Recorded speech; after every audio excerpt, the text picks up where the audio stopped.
Regeneration factors and immortality. They're topics that are brought up fairly often in the Naruto universe. Whether it's Hashirama being able to heal from grievous wounds without weaving any hand signs, Tailed Beast being technically unkillable, or Hidan's immortality, the idea of people or things being able to elude the concept of death is nothing new in the Naruto universe. But at one point, it was. See, because while we've technically seen Naruto regenerating through the usage of Kurama's chakra ever since the Land of Waves arc, the idea of someone being borderline unkillable truly is not introduced until Hidan comes into the story. And unfortunately, even though Hidan is truly our first ever step into the concept of immortality in the Naruto universe, to this day, as to why he was actually immortal has never truly been explained. We have ideas and theories and a pretty good understanding of how his immortality works, but not only has Lord Joshin never been revealed or confirmed to be real, but only one other Joshness has ever been shown, and they weren't able to achieve the level of immortality that Hidan had. And thus, when people talk about Hidan and his immortality, a lot of half-truths get sent out into the universe. And the biggest and most widely disseminated half-truth amongst those is the fact that Hidan's immortality stops him from being killed by literally anything, which is not true. See, Hidan does have a crazy regeneration factor, but by piecing together all of the information we have about Hidan, it's pretty easy to come to the conclusion that there are multiple Jutsu in the Naruto universe that could wipe him out forever. In fact, by my count, there's 7. And thus today I want to make what I guess some would identify as a more niche video, because today I want to talk to you about the 7 Jutsu that could kill Hidan. Now, if you want to extrapolate this video out to 7 Jutsu that could kill anybody with a ridiculous regeneration factor, like Jiraiya, Naruto, Hashirama, Sakura, Tsunade, so on and so forth, feel free to do that. But from a branding perspective, 7 Jutsu that could kill Hidan is technically the best we could think of. That being said, 7 Jutsu that could kill Jiraiya might be more topical right now. Anyways, before we get to chatting about how to kill all these gosh darn immortals, for me, like the video, subscribe to the page, and hit that noti bell. And if you're looking for one additional NC Hammer 23 video a week, you can find my Naruto reaction series using the 4th wall link in my description below. We're just getting to Gaara. So it's important to note here, heading into the conversation about all of these jutsu that could kill people with semi-immortality, that we're assuming 2 very crucial things. The first thing that we're assuming is that every single person, whether it be Hidan, Jiraiya, Naruto, or Hashirama, Tsunade, or Sakura, in the Naruto universe who has some form of immortality has a part of their body that, if destroyed, will not regenerate. For Sakura and Tsunade, that part is wildly considered to be the diamond on their forehead that represents their Byakuya seal, where they store their years and years of chakra to gain access to so they can use their strength of 100 seal in mitotic regeneration, and thus, if hypothetically Sakura or Tsunade's heads were destroyed while using their mitotic regeneration, that might actually just be GG's. And this is slightly confirmed by the fact that every single time we've ever seen Sakura or Tsunade use mitotic regeneration, they've never had their head destroyed. They've just had other parts of their bodies destroyed, like their stomachs, their arms, their legs. And this aversion to having Sakura or Tsunade decapitated or their entire skull squished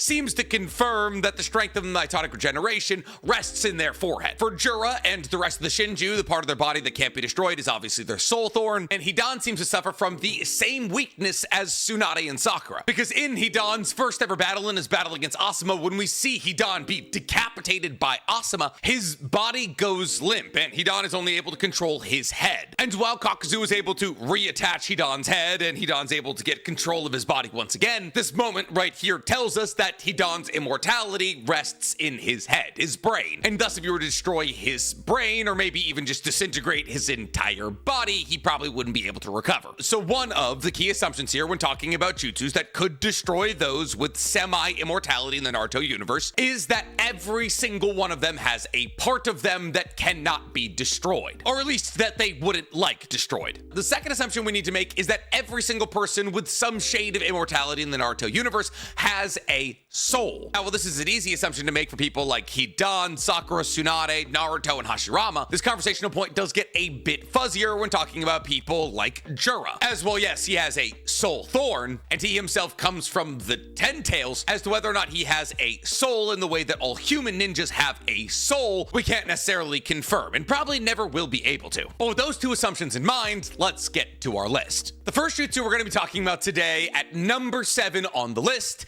is the Reaper Reaper Death Seal. See, it's jutsus that fall under the categorization of, oh, I'm going to rip your soul out of your body, which is why it's important to say that we're assuming that everybody who has immortality also has a soul. Because here's the thing, the soul does not regenerate, regardless of what your regeneration factor is. This has been proven time and time again. See, whether it was Hidan using Reaper Death Seal against the Orochimaru and severing their arms, which didn't come back to Orochimaru until Orochimaru cut open the stomach of the Shinigami, Kurama remaining at half strength until Minato was freed from the Shinigami's belly with the other half of Kurama, or Minato having both of his arms blown off by the True Secret Orbs while in Edo Tensei reincarnation and not being able to regenerate them. Jutsu that target the soul cannot be undone, and that has been triply proven by a person with a crazy regeneration factor in Orochimaru, a chakra construct that technically can't die in Kurama, and an Edo Tensei reincarnation which is supposed to have infinite regeneration, which really covers any and all ways that one would have access to immortality in the Naruto universe. And thus,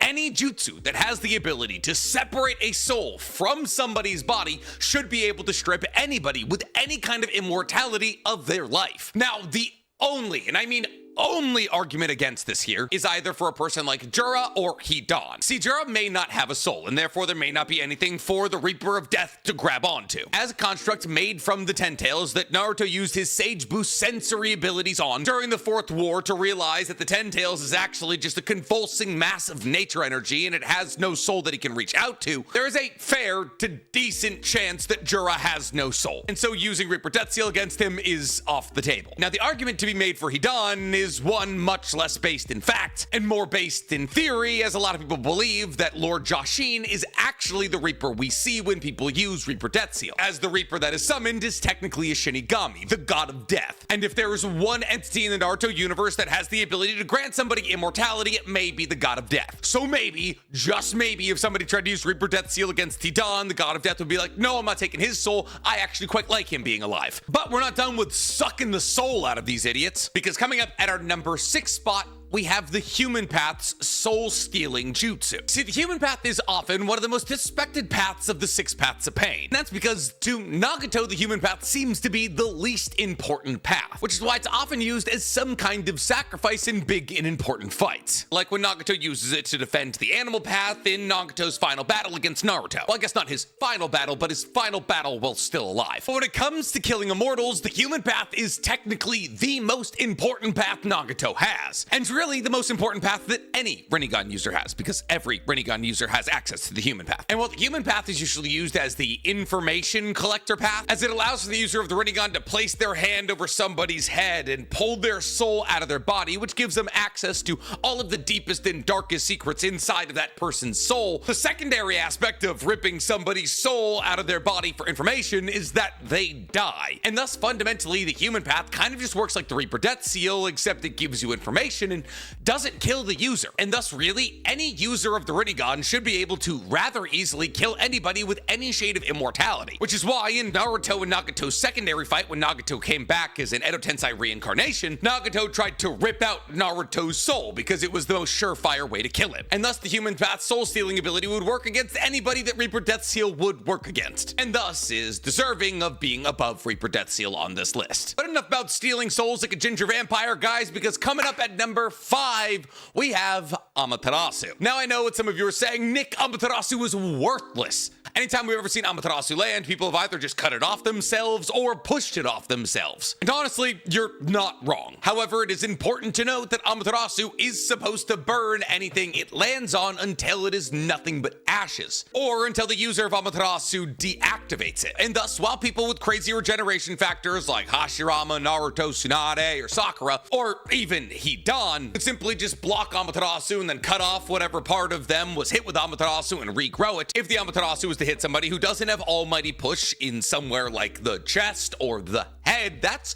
GG's. And while I've never seen Amaterasu technically burn anyone all the way down to ash, that is fundamentally how the jutsu works. It does not stop burning until you are gone. And nobody in the Naruto universe, even those with the most impressive regeneration factors, would be able to regenerate from a pile of ash. As like we said here, one of the assumptions we're making here is that every single person with a regeneration factor has a part of them that cannot be destroyed. Now, the possible exception to this rule would be somebody like Jura. So in the most recent chapter of Boruto, chapter 22 of Two Blue Vortex, that Matsuri, after being sliced and diced, had all of the pieces of her that were sliced and diced disintegrate and float into the air to reform her soul thorn. Now, this seems to imply that if a Shinju is killed, their body will disintegrate and reform into a soul thorn. Now, as to whether or not that reforming process would still be being burned by Amaterasu flames, we can't really say. In fact, we're not entirely sure if you can even destroy a soul thorn to kill a Shinju, as Hidari's simply flew back to the Shinju hideout and had Hidari rebuilt around it, and both Ryu and Matsuri's are currently on the way to be returned back to the people that were turned into trees to make them in the first place. But if we are assuming that soul thorns can be destroyed, then Amaterasu stands a pretty good shot at doing it. Unless, of course, the Shinju, as they do all technically have Rinnegan, have Almighty Push. But we don't know if they have access to the six paths because they've never tried to use any six path powers. Rather aggravatingly, every single Rinnegan in Naruto is different from the last one. But since we're talking about destroying people far beyond a recognizable state, in our number 4 spot, I want to talk about Delta's Destruction Beam. See, some of you may not remember, but Delta has a cybernetic eye that not only operates basically as a Rinnegan as it allows her to absorb any and all incoming jutsu, but also grants her the ability to fire a Destruction Beam, a high energy laser that is supposed to be able to destroy people's bodies so completely that even those with the highest level of regeneration factor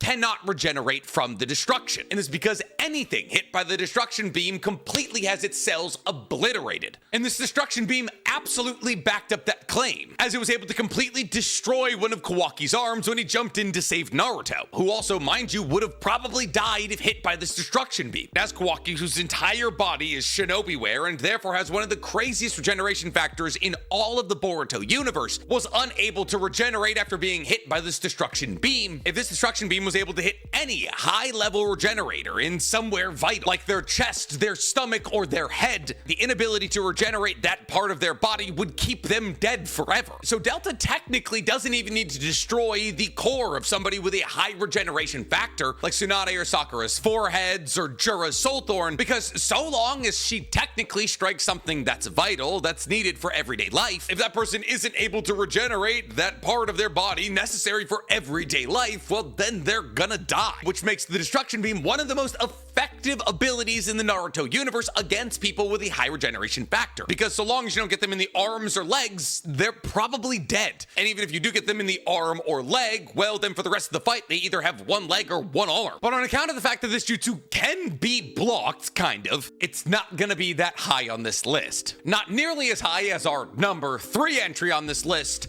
Ash All-Killing Bone. Listen, this is not a jutsu you want to block. Ash All-Killing Bone is a Kekemora, meaning it's a combination of all 5 basic chakra releases and yin and yang, and we've only ever seen it used by Kaguya, and to great effect, mind you. Ask Obito. Ash All-Killing Bone is the jutsu that Sakatsume Yaku, the one that Kimimaro used to grow his bones out of his body, is derived from, and it allows for the user to fire out bones from their body that, if they hit a target, will simply disintegrate them down into ash, hence the Ash All-Killing Bone name. And Obito, whose body was half white Zetsu cells and therefore half Hashirama cells, who was also boosted with Sage of Six Paths powers that he was able to pass on to Kakashi after his death, was unable to out-heal the Ash All-Killing Bone, instead giving his life to save Sasuke, Naruto, and Kakashi. And if Obito, who, well, yes, wasn't at full power, but still had one of the most ridiculous healing factors in all of Naruto ever, was completely and totally destroyed by Ash All-Killing Bone, then it seems safe for us to assume that literally any human hit by Ash All-Killing Bone would be disintegrated in the same way that Obito was. I mean, Obito survived casting Rinne Rebirth and having the Ten-Tailed extracted from him forcibly. I'd reckon his regeneration factor is actually better than that of Hidan. And thus, regardless of how many parts of your body you're able to regenerate or the fact that you can die 100 times, if you get hit by Ash All-Killing Bone,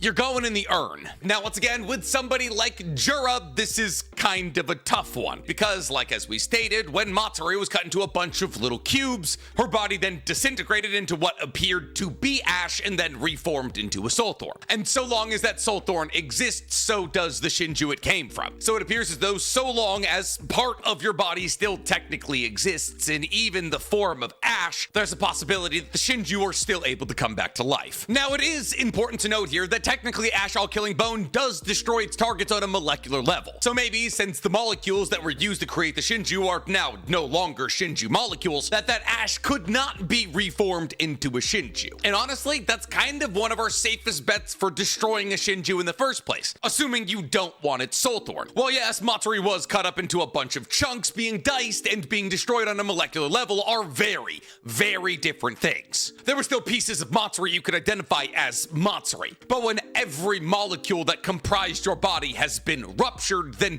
it's pretty safe to assume that that's not going to be able to recompose itself into a soul thorn. But since we're talking about destroying people on a molecular level, that brings us to our number 2 entry on this list. C4. C4 accomplishes basically exactly what Ash All-Killing Bone accomplishes. It is a complete 100% molecular level disintegration technique. Except rather than shooting out bones that are supposed to hit enemies and then disintegrate them, Deidara makes a gigantic bloated clone of himself that explodes into thousands, if not millions, of microscopic bombs. And when these microscopic bombs are inhaled by anybody in the vicinity, they explode and disintegrate whoever inhaled them on a microscopic cellular level, turning their body, much akin to Ash All-Killing Bone, into Ash. And thus really any and all of the rules that apply to Ash All-Killing Bone killing the immortals from the Naruto universe apply to C4. Nobody, regardless of how powerful the regeneration factor is in the Naruto universe, can recover from disintegration, and there's a fair shot that a disintegrated Shinju would not be able to reform into a soul thorn. The reason I put C4 above Ash All-Killing Bone is that fundamentally it's a more versatile jutsu. The only reason that Kaguya was able to hit anybody from Team 7 and Obito with an Ash All-Killing Bone is because she shifted everybody over to a ridiculously powerful gravity dimension that stuck Naruto and Sasuke to the ground as stationary targets for her to smoke with her bones. However, Deidara's ability to cover an entire battlefield in microscopic bombs that, when inhaled, disintegrate you is a crazy ability. And while yes, it didn't pan out for him in his battle against Sasuke,